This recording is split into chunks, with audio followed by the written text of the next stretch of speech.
Ok. Vê se aparece aqui. Mudou a tela?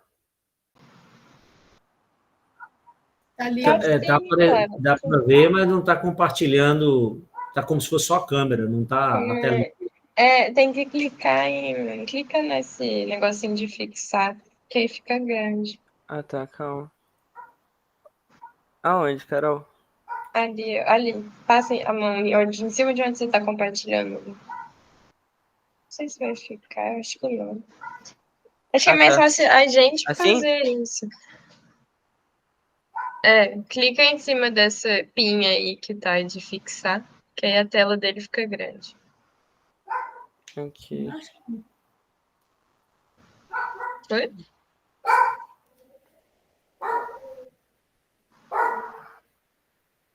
Deu certo? Ele tem que clicar ali. Não, é porque a Carol falou para todo mundo. Não deu, não. De fixar. Clica, ô mãe, mostra aí, calma aí, Drago, tira o seu fixado. Foi. Opa.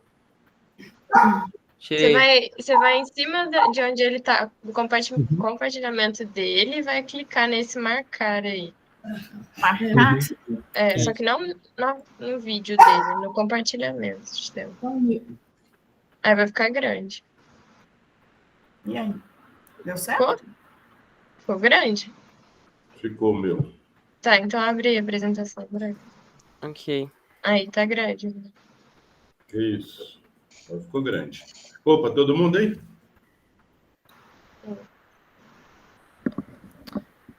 Ok, galera. A aula hoje é sobre criptomoedas e eu comecei aqui os slides falando sobre o que são. São moedas virtuais que se chamam tokens, mas para ficar mais fácil, moedas digitais mesmo, que são não tangíveis, ou seja, a gente não consegue tocar, e elas usam de criptografia, por isso o nome criptomoedas, para garantir a segurança e a privacidade, ou seja, meio que garante um anonimato, dependendo do modo como você compra e movimenta elas, controlar a criação, e isso no sentido de controlar a criação das mesmas moedas, porque você pode criar quando você quiser uma criptomoeda nova, mas, por exemplo, o Bitcoin você não consegue criar novos, por isso até que chama petróleo digital, mas eu vou falar mais para frente sobre ele. O tanto que tem ele é limitado, quando acabar você não consegue mais comprar. E aí é quando acredita-se que vai subir bastante o valor, porque quem tiver vai poder vender pelo valor que quiser. E verificar a transferência de ativos. Esse daqui também entra na mesma coisa do anonimato, mas depende de onde você faz a movimentação dessas moedas. E, fundamentalmente, elas são o oposto das moedas fiat. As moedas fiat, elas são as moedas tradicionais que são emitidas por um banco central e controladas pelo governo. Aí eu usei de exemplo o real, o dólar, o euro. Elas sofrem inflação justamente porque o foco dela não é ter lucro. Então, uma moeda fiat, ela não é uma moeda, ela não é um meio de investimento, mas sim um jeito para manter o poder de compra da moeda no país que ela é usada.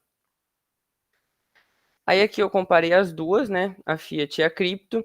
A cripto não sofre inflação, justamente porque ela é uma moeda para ser usada como investimento.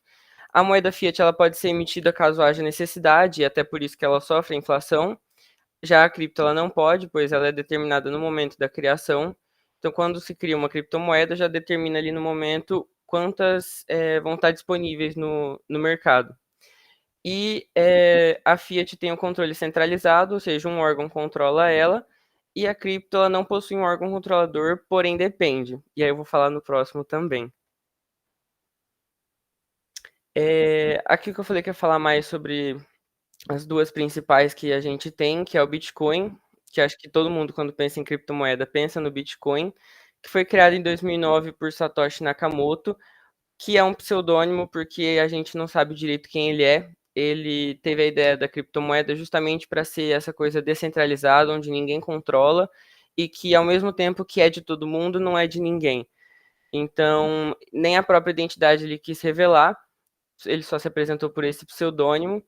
E uma curiosidade é que quando você compra frações do Bitcoin, você fala que comprou satoshis e não que comprou tantos Bitcoins. Então, você comprou 5 satoshis, é uma porcentagem do Bitcoin.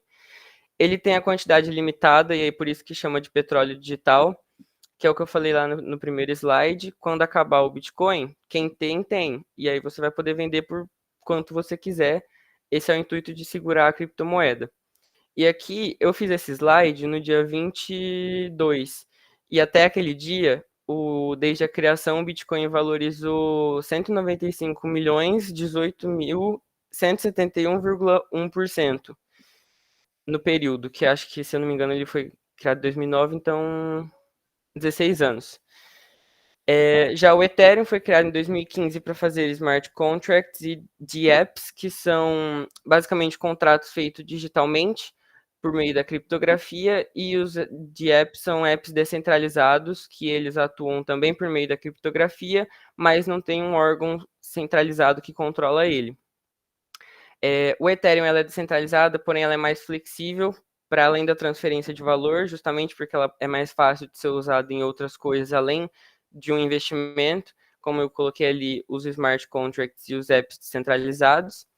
E ela é mais suscetível a atualizações. A última que a gente teve foi o The Merge em 2022, que acontece, são eventos cíclicos que acontecem a cada tantos anos, mas aí também depende da época. E ela tem menos segurança e estabilidade do que o Bitcoin, justamente por ela ser mais flexível a algumas outras atualizações. Gente, se alguém quiser perguntar alguma coisa também pode perguntar, tá? Que eu tô falando aqui tudo de uma vez. Aí aqui... Ô, André. Oi. No começo aí você falou que o Bitcoin não é rastreado, né? Isso. Então, não tem jeito de saber pela rede quem comprou? Então, tem. Mas é aí que eu falei, depende de como você compra. O governo em si, se você comprar de alguém, o governo nunca vai saber. Mas a rede em si, a blockchain, que é a rede que circula isso, fica rastreado tudo que acontece ali dentro. Então, tipo assim, quem criou a criptomoeda consegue ver todas as transações que aconteceram. Mas não é não são todas as transações que o governo tem acesso. Então, mas, por exemplo, se o governo tiver um cara que participa da rede, ele consegue ver. Aí ele consegue. No caso do Bitcoin, não, porque a rede é fechada. É porque uma das coisas que eu vi falando é que tem jeito de saber as transações que ocorreram, né? Por isso que ele é mais seguro. É isso aí que eu não entendo muito. Se ele esquece a receita, mas vamos supor que o governo contrata um hacker lá o entendido em Bitcoin. Não estou falando em receita. Sim. Alguém que entende da rede do Bitcoin, ele consegue saber quem comprou, quem vendeu? Do Bitcoin, não. Não. De outras, talvez. Mas é porque o Bitcoin, justamente pelo que eu coloquei aqui, ó, que ele é bem limitado e ele foi a primeira, assim, criada, ele tem uma rede muito fechada. Então, quem conseguiria ver é ou o Satoshi, né, que ele, sim, tem acesso, mas a gente não sabe quem ele é, ou alguém que ele, tipo, tenha dado uma permissão, mas até onde eu saiba, o Bitcoin em específico, não. Então tá. A dúvida é essa. Eu também... É tudo novo para nós, mas, então, assim, por exemplo, o governo, ele não vai saber, talvez, que você comprou Bitcoin, mas ele vai saber a movimentação financeira que você fez, porque você teve que usar recurso, por exemplo, da sua conta de algum lugar para comprar. Ele só não vai saber, por exemplo, quantos Bitcoins você comprou. Não é isso? Então, também depende. Eu até coloquei um slide disso, porque eu trabalho em escritório de advocacia. Então, eu coloquei a parte de direito penal financeiro que eu estudei para colocar aqui. E aí fala sobre isso também, sobre o rastreio disso. Tá, beleza. Aqui eu coloquei os 3 tipos mais conhecidos, assim, que eu acredito que são os 3 tipos que a gente tem conhecimento aqui, pelo menos acesso a comprar no Brasil, que são as stablecoins, que elas são atreladas às moedas fiat, geralmente dólar. Então, as mais famosas é o Tether, que é o USDT, a USD Coin, que é o USDC, e a Binance Dollar, que é o BUSD. Elas são moedas que elas literalmente são atreladas ao valor do dólar e elas são chamadas de stablecoins porque elas são estáveis. Se o dólar, tipo, como o dólar é moeda de segurança, elas são consideradas criptos de segurança também. Aí tem os CBDCs, que são controladas por governos ou bancos centrais. Eu coloquei o exemplo da ECNY, que é o Yuan Digital, que é emitida pelo Banco Popular da China, e o Sand Dollar, que é uma moeda oficial das Bahamas, que inclusive foi o primeiro país a começar a trabalhar oficialmente com criptomoedas. E as empresariais, que são criadas por empresas privadas. Por quê? Porque criptomoeda é uma coisa muito fácil de se ter muito lucro. Então, uma empresa que já tem uma base famosa, uma base, eu falo, de clientes, de consumidores, enfim, ela lançar uma criptomoeda vai fazer essa galera comprar porque eles confiam nessa empresa. Então, é um jeito lucrativo de empresas consolidadas já no mercado, como a Meta, que eu citei de exemplo, que criou a Libra. Hoje em dia não tem mais, mas por um tempo ela controlou essa cripto. E a XRP, que é da Ripple. E eu também vou falar mais dela um pouquinho mais pra frente. Aí aqui é a parte que eu falei sobre o direito penal financeiro. Por prezar muito pelo anonimato e por essa falta de controle, as criptos elas passaram a ser usadas como meios de cometer alguns crimes fiscais e financeiros, entre eles evasão fiscal, lavagem de dinheiro, entre outros. Aí eu coloquei um exemplo que não se tem certeza, mas que provavelmente foi usando criptomoedas, que foi o jeito que os herdeiros do Silvio Santos conseguiram repatriar os 400 milhões de reais que eles tinham nas Bahamas sem pagar imposto. Porque se fosse para eles tirarem de maneira legal, né, eles teriam que pagar aproximadamente 18 milhões, se não me engano, em imposto, mas eles conseguiram burlar isso. Como que faz isso? Explicando que... Quem que tinha perguntado? É que eu não lembro o nome direito das pessoas. Marcos. O Marcos. Como o Marcos tinha perguntado, tem uma coisa que, assim, desde 2002, a Receita ela tem acesso às coisas que a gente movimenta em bancos, bancos. Então, Banco do Brasil, Caixa Econômica, Santander, Bradesco, esses bancos grandes e mais famosos. Porém, hoje em dia a gente tem as instituições financeiras, que entram no Nubank, PicPay, entre outras, que não são consideradas bancos ainda, bancos. Então, se você pega o seu dinheiro, manda, por exemplo, para o Nubank, e aí do Nubank, que tem como fazer uma transação internacional, você manda esse dinheiro para o México. Aí, a partir do momento que foi para o Nubank, ele não tem obrigação, por ser uma instituição financeira, de mandar o relatório dessa movimentação para a Receita. Fica a critério dele se ele quiser mandar ou não. Mandou para o México, aí já não está mais no Brasil. Aí do México você manda para Bahamas. E aí, nas Bahamas, você pega esse dinheiro, converte ele ali nas criptos e transforma ele na moeda que você quiser e mantém ele lá. Ele vai valorizando, né, com o tempo. Depois de um tempo você volta ele para o dólar, aí ele virou dólar. Para repatriar você só pede de volta. Como é um paraíso fiscal, você pode pedir, exigir da lei de usar as normas daquele país que ele está. Então, no caso, foi o que fizeram. Como nas Bahamas eles não teriam que pagar esses 18 milhões em impostos, eles conseguiram trazer o dinheiro de volta sem pagar nada de imposto. Mas basicamente é isso que funciona a parte de lavar dinheiro com as criptomoedas. Por aqui, algo que está acontecendo muito são, né, os crimes cibernéticos. Uhum. Então, por exemplo, eles conseguem entrar no sistema, por exemplo, tem uma tubulação de distribuição de petróleo, né, de óleo, de combustível aqui para a costa leste, por exemplo. Há um ano ou dois atrás, conseguiram entrar na rede deles, bloquear e cobrar em criptomoeda para poder liberar, porque senão ia faltar gasolina em toda a costa leste americana. Uhum. E como eles têm que pagar com cripto, depois eles não têm mais como rastrear quem recebeu, onde foi, nada disso. Então aqui está virando muito moda isso agora. Até porque quando você paga em cripto, você faz uma transação dentro da blockchain. Então não tem nem como o governo ir atrás, sabe? E geralmente é sempre Bitcoin que pedem, porque é o mais difícil de se rastrear. Exato, isso está acontecendo muito por aqui. Uhum. Oi?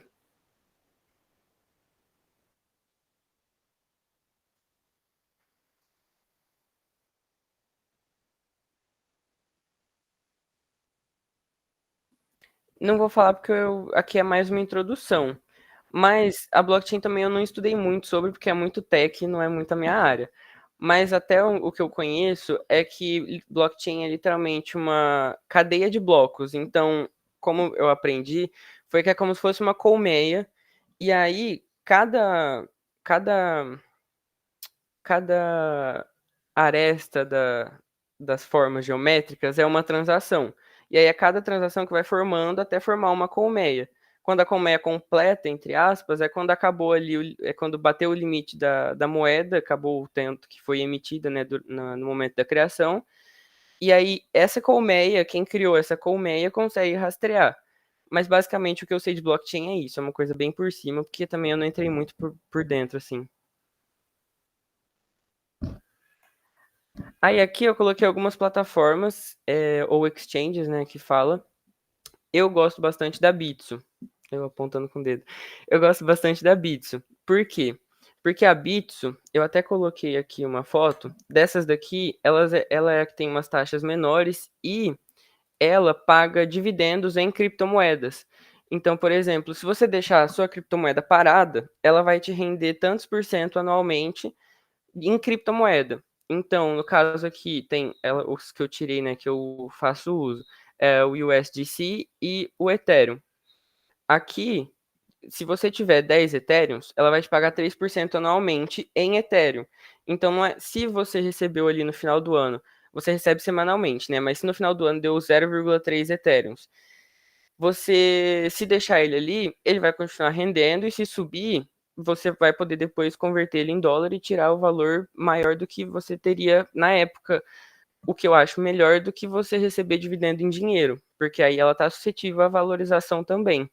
Também a queda, mas a gente sempre pensa na valorização. E em dólar tem essa tabelinha aqui de quantos por cento que rende, porque varia de acordo com o tanto que você tiver. Mas eu gosto bastante da Bitso por isso. Aí tem a Coinbase, a Bybit e a Binance, que eu acho que é a mais famosa, assim, que tem. É a mais conhecida. E é isso. Das taxas, assim, das outras eu não entendo muito. Eu sei que a Bitso, a Binance está até aqui como que eu já baixei, porque eu já usei, mas as taxas é bem altas. A Bitso é a que eu mais gostei e é a que eu estou usando até hoje em dia. Aí aqui, a pedido do tio Luciano, eu montei umas ideias de carteiras e estratégias conservadoras, moderadas e arrojadas.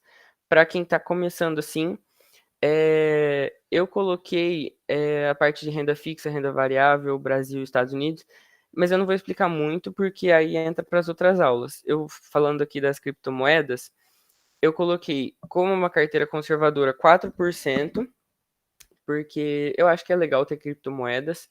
E aí eu coloquei até umas ideias aqui de tokens que são mais seguros. Então, Bitcoin, Ethereum e o USDC.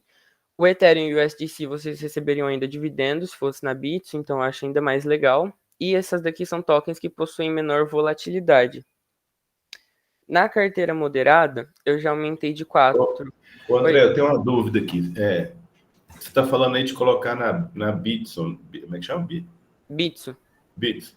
Por exemplo, teve uma puta de uma corretora de cripto que quebrou, né? Teve. Eu não lembro o nome, mas teve. Eu esqueci o nome, mas foi um bafafá na época e tudo. Essa corretora que você está falando, ela é sediada nos Estados Unidos? Não, ela é representada por uma empresa brasileira aqui. Quando você faz transferência, até aparece uma empresa brasileira. Mas ela tem sede nos Estados Unidos também. É como se fosse uma Nômade. Deixa eu só ver o nome aqui. Mas ela é como se fosse a Nômade, sabe? Uma Wise. E mas assim, ela é uma empresa americana? Não, ela é brasileira. É brasileira? Isso. Porque assim, qual é a segurança que essa corretora não vai... Então, corretoras a gente nunca tem, mas aí é que entram as carteiras, porque são coisas diferentes. A corretora de criptomoeda é onde você compra, carteira é onde você vai deixar. A corretora é onde você faz seu cadastro, manda o seu dinheiro, compra a moeda. Depois que você compra, você envia ela como se fosse enviar um Pix, e aí você, quando cria uma carteira, e aí a carteira é uma coisa separada, porque ela é uma coisa que nem dado ela pede, porque aí a carteira já é algo que não é rastreável. Enquanto tiver, por exemplo, na Bitso, as suas coisas são rastreáveis, porque a Bitso ela manda as suas declarações.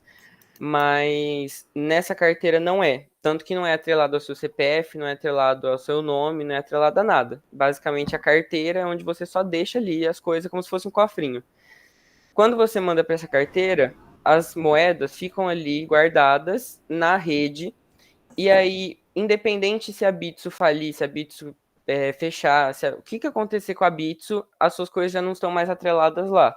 Então, por isso que todo mundo que mexe com criptomoeda fala que nunca se deixa as suas moedas na corretora que você comprou. Você compra as moedas e manda elas para uma carteira. Porque aí na carteira é literalmente como se fosse um Pix. Depois está ali, você manda para outra corretora que não faliu ou que não quebrou e retira o seu dinheiro de lá. Então, mas você está falando que uma das vantagens é que recebe a renda, mas aí tem que ficar na corretora. Isso, no caso do Ethereum, do USD, eu deixo lá porque eu confio, a BitSouza faz muito tempo, ela tem bastante tempo, mas aí é uma corretora de bolsa mesmo, a gente não tem uma 100% de segurança. O que pega mais na criptomoeda é porque ela não tem garantia de FGC, mas vai do feeling ali meio que de você confiar ou não. Igual eu falei, Ethereum USD eu deixo lá porque pagam esses dividendos, as outras eu mando para uma carteira. E a carteira pode ser digital ou física também. E hoje, só de curiosidade, quanto que é um dividendo? Então, depende. Por exemplo, do Ethereum são 3%, são 3% independente do valor que você tem. Do dólar digital, ele varia de acordo com o tanto que você tem. Então, por exemplo, o que eu estou recebendo do dólar digital são 3% anuais, mas pode chegar a 4% dependendo do tanto que você tiver. E assim, eles... pensando... desculpa, pode falar. Não, e eles pagam semanalmente, né? Então, toda segunda-feira eles te pagam, acho que se eu não me engano são às 10 da manhã ou 9 da manhã, ele cai na sua conta aquele valor em Ethereum ou USDC. Tá. E pensando na cabeça de um cara que só mexe com cripto, 100% cripto, qual que é a vantagem de ter o USDC? Eu deixo ele como... como é que fala? Um fundo de oportunidade. Então, por exemplo, o que tem o USDC não é algo que eu comprei pensando em deixar ali para receber dividendos. O que eu tenho em USDC, eu deixo para quando cair um Ethereum, um Bitcoin ou uma outra cripto que eu acho que vai subir no curto prazo, eu vou e compro com aquele USD, entendeu? Aí eu não tenho que mandar dinheiro para lá, porque às vezes, como criptomoeda varia de segundo para segundo, literalmente, às vezes o tempo de eu entrar no meu banco, mandar para a corretora e da corretora converter de real para dólar para comprar moeda já pode ter mudado o valor. Então eu deixo ele lá como um fundo de oportunidade mesmo. Entendi, ótimo. Mas, André, eu tenho uma dúvida, estou um pouco confusa. Todas essas moedas, o Bitcoin, o Ethereum e o USD, eles são tipo assim, eles conseguem comprar a mesma coisa que a criptomoeda, ou eles fazem compras diferentes só no que Como eles assim, são? amiga? Tipo assim, tipo, Você fala... igual você falou, que você deixa eles guardados lá. Aham. E aí, tipo, quando você quer, sei lá, comprar outra coisa, você pode usar esses que são diferentes para comprar a cripto ou eles só compram o que eles são? Não, todas as criptos, se você deixar na sua corretora, você escolhe. É igual a Wise, eu não sei se você já usou a Wise, mas tipo assim, se você tiver em euro, você pode escolher qual moeda você quer comprar. Na corretora é a mesma coisa. Tipo assim, eu só compro com a USD porque é a única que eu deixo como esse fundo de oportunidade. Agora, se eu quiser pegar meu Ethereum e comprar Bitcoin, eu posso. E se eu quiser comprar, tipo, eu tenho Bitcoin, quero comprar XRP, eu posso também.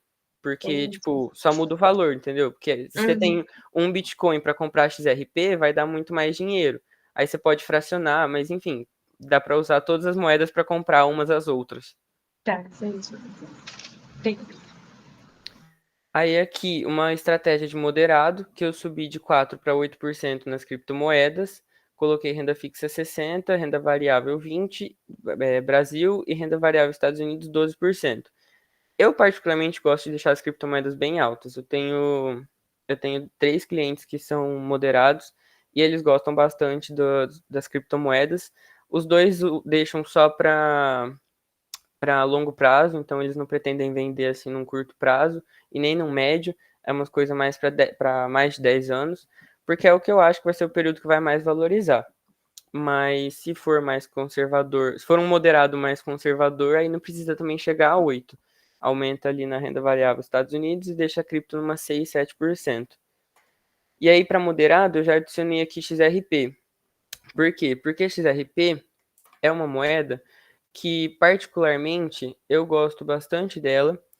E ela, se você pegar aqui, desde 2021 até hoje em dia, ela estava aqui, é que aqui não vai dar para ver, mas aqui ela estava menos de 50 cents e hoje em dia ela está beirando ali os 3,10 quase.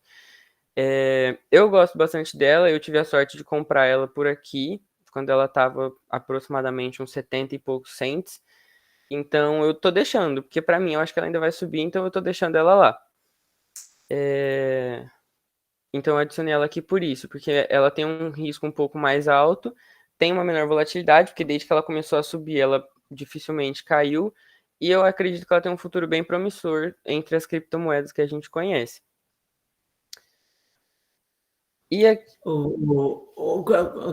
aí que entra um pouco, né, a dificuldade para a gente mais tradicionalista compreender. Mais então, velho. Não, mas é porque a gente está acostumado com os investimentos tradicionais, isso aí é tudo muito novo para nós. Mas, por exemplo, igual você diz, por exemplo, se eu botar o dinheiro num fundo, numas ações, em alguma coisa, ou nos estoques de alguma empresa, eu estou apostando que aquela empresa vai crescer, vai vender mais, vai ter alguma coisa baseado no produto, nos relatórios, assim como o Luciano já mostrou antes, tudo aí. Mas como você disse, por exemplo, eu gosto de botar lá porque eu acredito que vai crescer. O que te faz acreditar? Existe alguma coisa ou é realmente uma aposta? É uma mistura dos dois, porque assim, quando a gente fala de ação, e aí você vai falar, será que eu compro ou não Petrobras? Você tem balanço, você tem os balanços trimestrais que soltam, você vê o EBITDA, você vê a dívida da empresa, para você juntar e ver se aquela ação vai subir ou cair. Com as criptos, a gente não tem isso, mas a gente tem oferta e demanda. Então, isso já é uma boa variável para criptos, porque se você vê que ela está sendo aceita em maiores tipos de transações digitais, e aí entra, por exemplo, essa diferença aqui do Bitcoin para o Ethereum.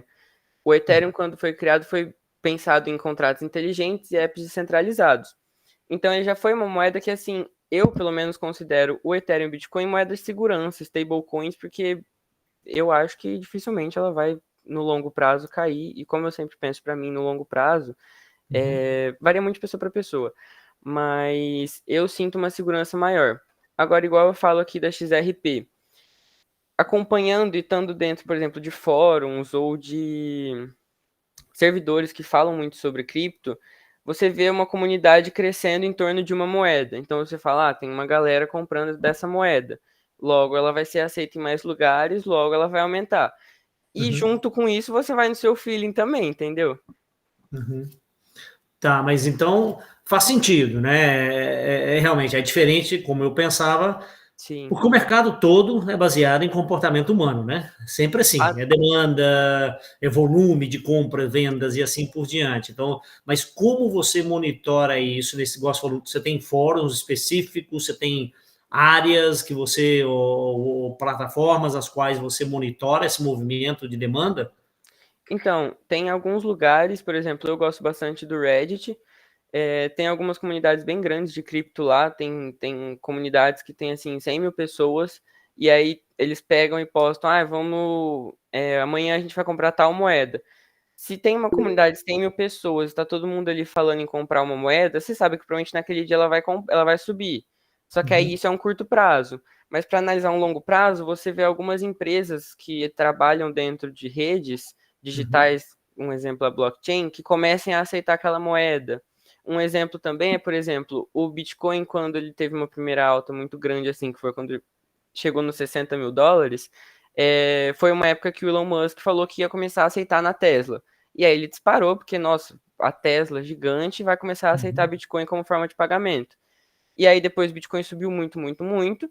Aí ele provavelmente vendeu os que ele tinha, falou, ó, galera, a gente não vai mais aceitar. E aí o Bitcoin caiu. Confiança, né? Típico. Então valeu. aí, tipo, é meio que uma mistura de especulação financeira, uma especulação assim do mercado no geral, com uma especulação interna da comunidade, com um feeling. Você tem que ir analisando várias coisas, sabe? Beleza, obrigado. Nada. E para investir. Oi? André, a Carol estava com dúvida. Quem é que levantou a mão? Carol ou Clara? A Clara. Fala, amigo.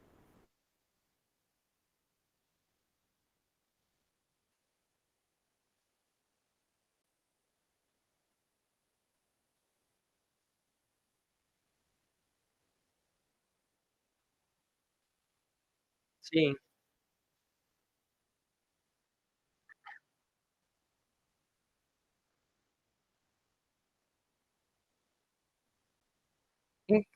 Então, não necessariamente, porque no sentido da mineração que você falou, cada vez mais você minera menos.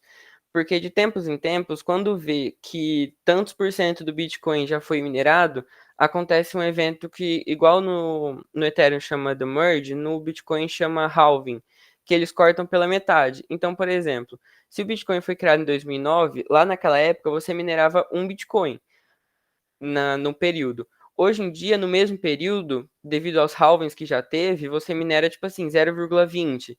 Aí no próximo halving corta pela metade, você minera 0,1. Então a mineração em si cada vez vai diminuindo. Então vai demorar mais tempo para você minerar mais bitcoins. Até por isso que falam que criptomoedas geram contribuem muito para o aquecimento global porque gasta muita energia. Você pega fazendas de criptomoedas, são lugares gigantes que ficam com computadores 24 horas e computadores muito fortes, trabalhando ali para minerar, às vezes, 0,1 Bitcoin, sabe? E gasta uma energia bizarra.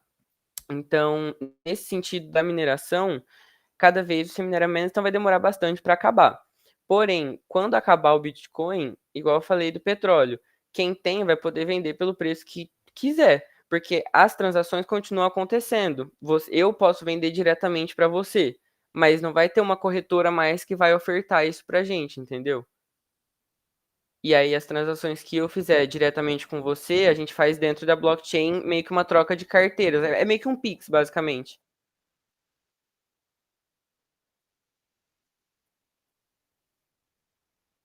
Não, porque aí, tipo assim, não tem mais o que a blockchain tem lá são as transações de onde foram aqueles bitcoins que já aconteceram ali, um exemplo. Agora, se o bitcoin que eu tenho foi para você ou não, aí já não tem mais essa informação. Porque continua sendo aquele mesmo pedaço de bitcoin, entendeu? Nada.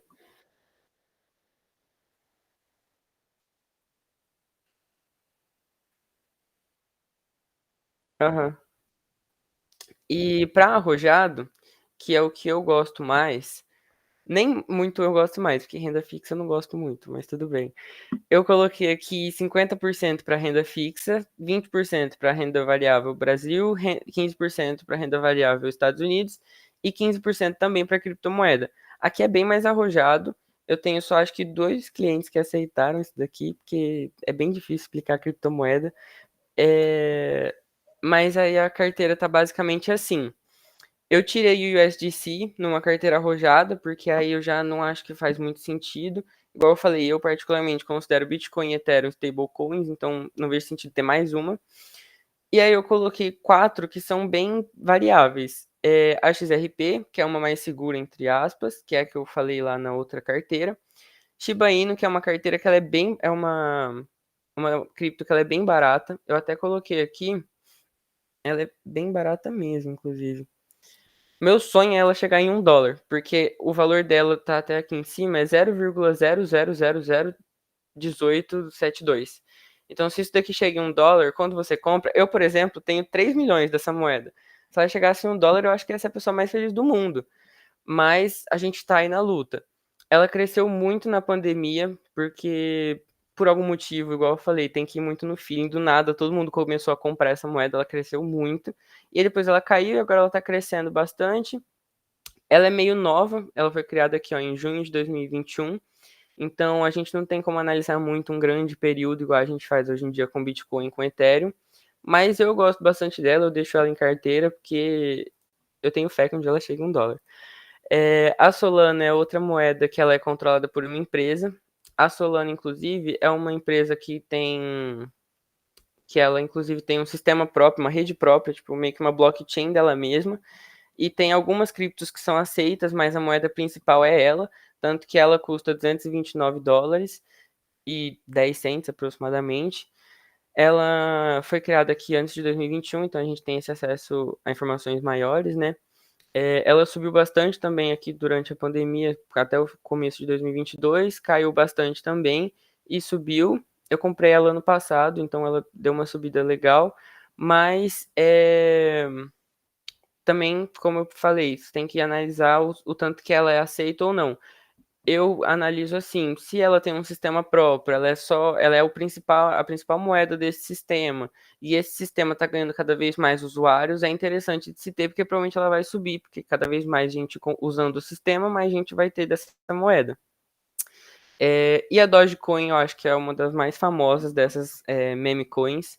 Meme coins são moedas que surgem como piadas, e aí elas começam a valer dinheiro.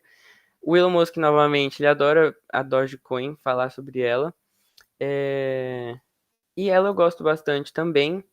Eu já tive mais, hoje em dia eu não tenho tanto. Acho que eu não peguei dela aqui, mas ela eu gosto. Eu acho ela uma moeda bem arriscada, porém, num longo prazo, eu também acho que ela vai ganhando cada vez mais aceitabilidade, justamente porque você pega carteiras de Elon Musk, Mark Zuckerberg, os dois têm ela em carteira, então acho que vai criando uma confiança na moeda e cada vez mais as pessoas vão comprando dela. Se eu não me engano, agora ela tá 57 ou 54 cents. Mas eu até coloquei aqui nessa carteira eu coloquei moedas mais conhecidas dentro do meio, que tem excelentes oportunidades para crescimento. Deixei o Ethereum, que paga dividendo, e é uma carteira que tem maior volatilidade. E foi isso, pessoal. Aí eu deixei aqui para algumas dúvidas, se alguém tiver. Então, com todas essas, pelo que eu estou vendo, pelo que você mostrou aqui, o que eu tenho visto na mídia e tudo, tem um monte dessas moedas aparecendo, né? Aqui até o nosso digníssimo presidente criou a dele e não sei o quê, né?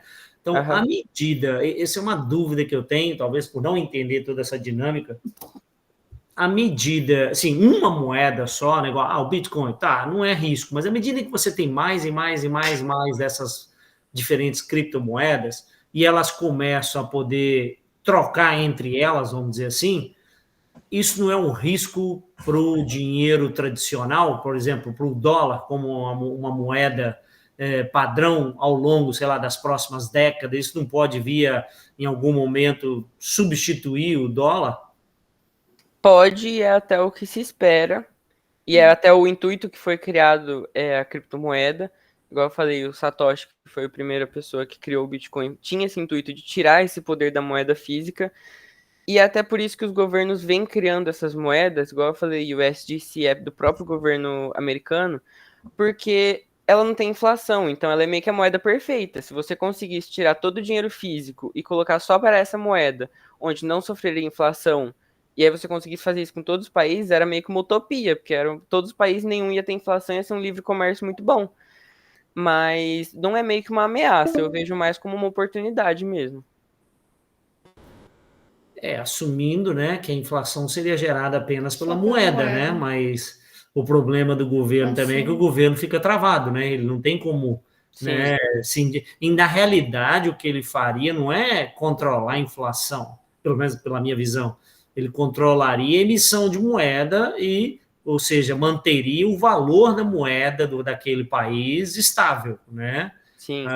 Ou seja, colocaria uma barreira ao endividamento do país por simplesmente criar mais moeda, né? Sim.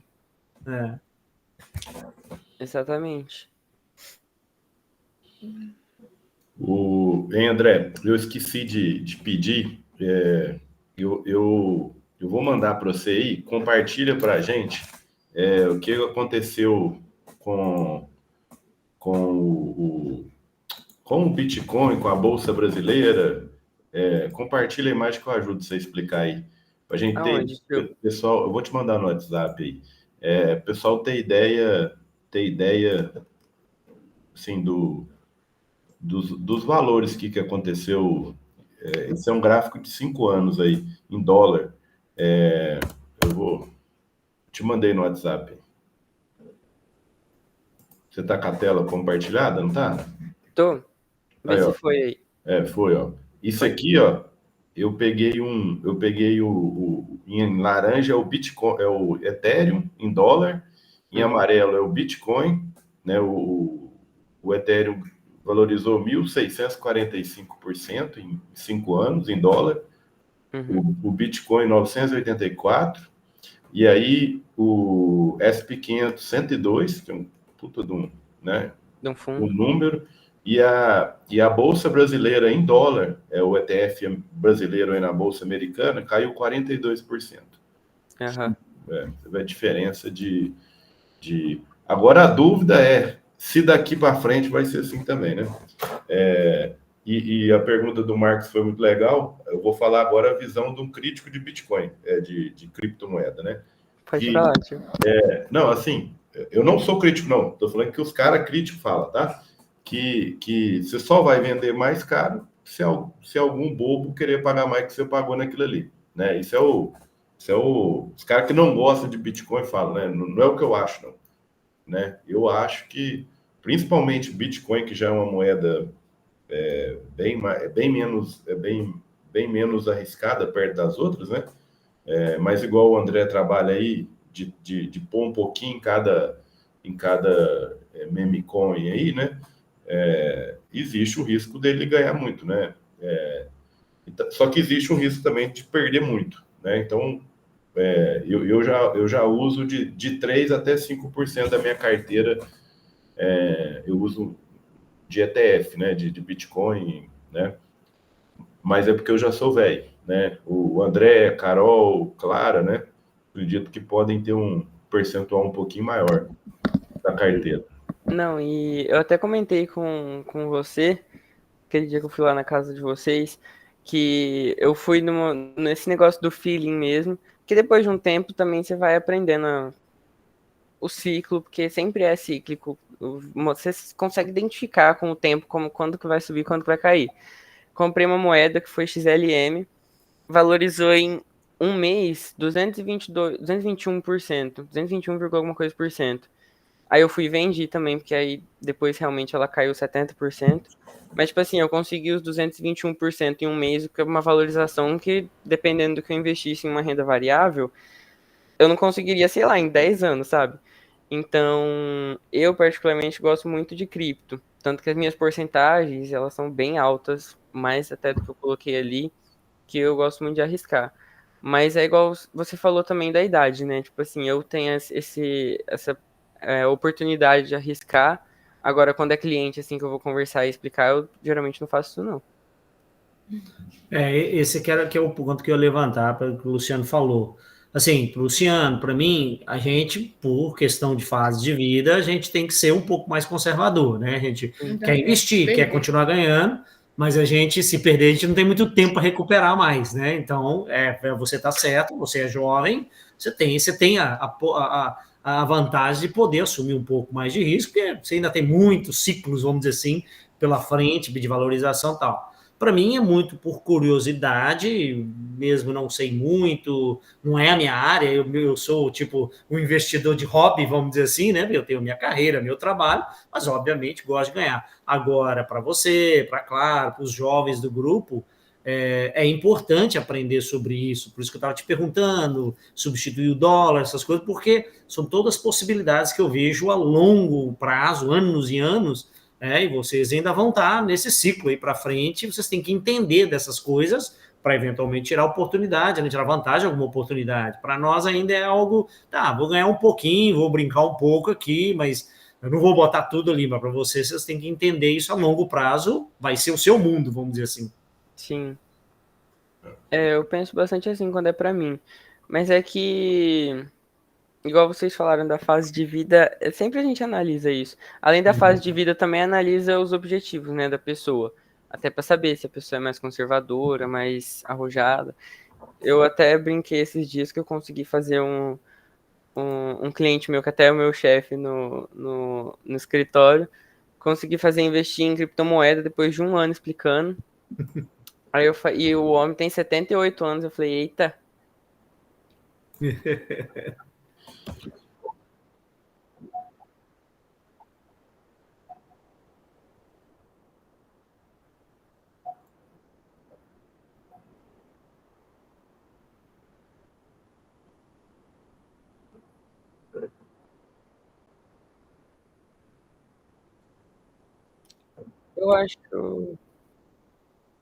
Eu acho que depende, claro. Igual, tem criptos que, igual eu falei nesse caso que eu comentei com o tio Lu, que eu ficava olhando todos os dias para saber se ia subir e cair, porque era uma meme coin, que era XLM.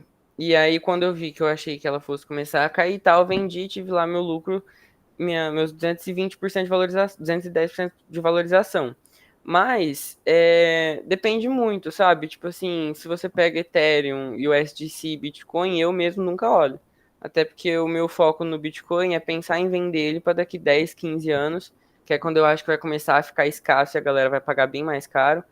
Que é o que eu acho, inclusive, que daqui uns 10, 15 anos o Bitcoin bate uns $500 mil, um inteiro. Então, eu deixo ele lá e esqueço mesmo. Porque também só é aquele negócio, você só perde dinheiro quando você vende. Se você comprou um Bitcoin e caiu 90% amanhã, você continua tendo um Bitcoin. Se daqui 2 dias ele subir e triplicar o que você comprou na outra, quando você comprou, você ganhou do mesmo jeito, entendeu? Isso volta ao que o Luciano falou no primeiro dia das nossas conversas aqui, né? Tentar fazer o time do mercado é loucura, né? Sim. Isso que você está falando, Clarinha, isso é muito comum, que eles chamam aqui dos day traders, né? O pessoal que vive só fazendo isso. Estão o dia inteiro no computador, olha todo dia, toda hora para tentar, mas na realidade esses são os caras que ficam tentando acertar o timing. Já foi mostrado. E na maioria das vezes não acerta também. Né? Então, até o Warren Buffett, uma vez ele levantou isso, falou, não, esses caras não são os que ganham dinheiro. E um repórter questionou, foi atrás, fez um levantamento, sei lá, de 20 anos, né, de pessoal day trader contra os fundos e alguns ETFs e tal, e eles sempre perdiam. No final das contas, ao longo dos anos, eles sempre perdiam, porque é muito difícil. Por isso que a filosofia do Warren Buffett ficou tão famosa. E ele fala, se você for... Ele deu esse exemplo, o pessoal leva ao pé da letra, mas ele fala, cara, se você tem seu trabalho, você tem sua carreira, ou mesmo assim, você não quer ficar, não tem saco, não quer ficar olhando o mercado todo dia, põe seu dinheiro num fundo, num ETF, um padrão da bolsa, alguma coisa, e vai jogar golfe. Você vai curtir melhor a vida e vai ganhar mais dinheiro do que tentar acertar o tempo do mercado. Então tem que ter esse balanço um pouco. Não, até porque se você pega a pessoa que faz um day trade e a pessoa que fazia day trade, sei lá, com Bitcoin quando tava seus $50 mil, ela não pegou metade dessa valorização que ele teve, entendeu? Uhum. Então, assim, essa pessoa geralmente é que não ganha dinheiro, igual você falou, você comentou. Já que é para falar do VEIM, primeira regra, não perca dinheiro. Segunda regra, não se esqueça da primeira regra. Exatamente. E aqui eu acho que uma forma de ganhar dinheiro para quem está mais antigo aí é ter uma porcentagem pequena da carteira, né? Porque se você perder 3%, 4% da sua carteira, não vai fazer falta, né? Mas se você perder 90%, né? Se ela cair, sua carteira, a gente tem que fazer esse teste, né? E depois a última conversa nossa vai ser sobre montagem de carteira, né? Que assim, é o que você dá conta de perder metade da sua carteira? Não. Então invista mais em renda fixa, né? Igual o André. Ele não gosta de renda fixa. Mas por quê? Porque ele tem um negócio que está fazendo um negócio que dá muito mais dinheiro. E ele tem que lembrar também que está na alta, né? Tem que ver na hora que a carteira dele virar 10%, se virar, né? 15%, como é que ele vai sentir. Porque uma coisa, assim, né? Igual eu, tem muito tempo que eu estou investindo e tem coisa que às vezes cai demais, que o certo é comprar, né? Mas chega no ponto que você fica até, né? Você pega Magalu, Americanas. Não, então, aí o cara perde 90% do valor de mercado. Você dá conta de comprar mais? Isso aí tem que... E aí eu tenho, sim, um negócio que eu tenho feito, é justamente esse negócio da carteira, que é comprar sempre o que está na parte mais baixa, né? E se a carteira, às vezes, fica muito alta no negócio, você vende. É um sistema bem simplesinho, né, que não tem que ficar pensando muito. O mercado é que vai falar para a gente se compra ou vende, tá? Com cripto, uma coisa que eu particularmente gosto de fazer é você pegar e falar todo dia tal de todo mês eu vou comprar X reais, dólares, né, de tal moeda. Então, por exemplo, eu faço isso bastante com Bitcoin. Eu falo, todo dia 10 eu vou comprar 100 reais, ou então vou comprar 100 dólares. E aí todo dia, por quê? Porque independente se ela subir, cair, você tá meio que comprando uma constância, vai mantendo uma média, entendeu? Então é bom que seu preço médio vai estar mais baixo, provavelmente, do que a alta. Então é mais fácil de você continuar ganhando. O pessoal, a chamada vai acabar em 3 minutos. Você acha que abrimos outra conversa ou... Aqui eu terminei, tio. Se alguém tiver alguma dúvida. Alguém tem mais alguma dúvida? Não, acho que já ajudou bastante. Tranquilo. Foi muito bom, já me ajudou a entender um pouco mais. Tá. Então, beleza. Então, obrigado a todo mundo. Dia 15 tem a nossa outra conversa aí, eu vou falar sobre ações, tá? Depois, aí, Marcos, eu acho que vai, ação, não sei se vai dar para falar num só, acho que vai ser uns 2. Aí depois você do mercado americano aí, tá? Tá, tranquilo, sem problema. E aí depois a gente